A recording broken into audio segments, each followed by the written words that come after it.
In the secluded village of Elder Hollow, nestled amongst the fog-laden hills by the coast of Maine, a tale of ancient and unspeakable dread lingered like a persistent shadow. The hamlet, barely touched by the hands of modernity, whispered secrets passed down through generations, rooted deeply in the eerie universe of cosmic horrors beyond human understanding. Elijah Ward, a young professor of anthropology at Miskatonic University, ventured to Elder Hollow driven by stories of bizarre rituals and disappearances whispered in the ivy-covered halls of academia. His fascination with elder gods and obscure cults promised him revelations, hidden knowledge that his rational mind simultaneously coveted and feared. As Elijah arrived under the cover of a restless autumn dusk, the village appeared eerily deserted, with a palpable mist clinging to every stone and empty street. He lodged at the old inn, the Eldritch Haven, run by a reticent old man named Silas, who eyed him with obvious suspicion. Once settled, Elijah ventured into the local tavern, where murmurs ceased with his every step, and gazes bore into him like warnings left unspoken. His inquiries about local legends met with resistance, but eventually, an elderly woman named Agnes shared whispers of an abandoned church on the old Drew property, and the unhallowed rites said to beckon obscure deities from their slumber in the darkest reaches of space and time. Her voice, brittle with age, warned him of Droom, the sleeper beneath, whose awakening would herald madness and decay. Driven by a blend of dread and resolve, Elijah ventured to the ruins by moonlight. The church stood, a silhouette against the lesser darkness of the night, its steeple jagged like the teeth of some celestial beast.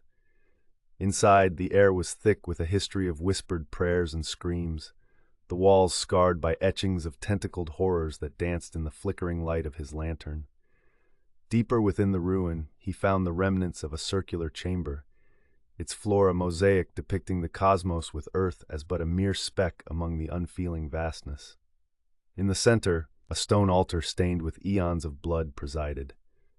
As the moon reached its zenith, a spectral wind rose, whispering not in any human tongue, but in echoes of time and terror. The whispers grew to a cacophony that seemed to resonate with the very beating of his heart. It was then that the ground trembled, and from the bowels of the earth, a low, pulsating hum began to resonate. Elijah, gripped by an unearthly fear, made to flee, but found his body unwilling, as if the very soil of the church held him captive.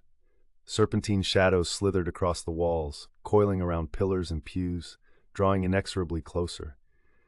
As he stood paralyzed, the center of the chamber began to undulate, a dark, oozing mass emerging with a sound like wet leather.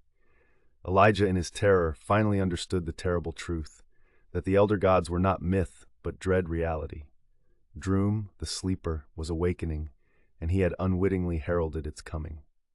With the last shreds of his sanity dissolving into the abyss, Elijah discerned in Droom's awakening the futility of all human endeavor.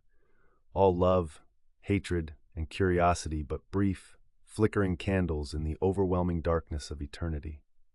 Droom's final form, part of it and yet apart from the cosmos, echoed an otherworldly whisper promising oblivion, an end to all earthly suffering and joy. When the villagers found him the following morning, Elijah was alone, the church once more benign and silent.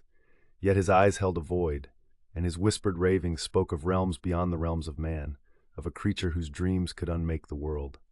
In Elder Hollow, Elijah Ward remains, a husk touched by Droom, whispering of unfathomable truths too terrifying for any sane being to comprehend. The whispers of the sleeper, now cradled in his fractured mind, continue to echo, forever a testament to the fragile boundaries that guard our existence from the unending chaos that lurks, waiting in the spaces between the stars.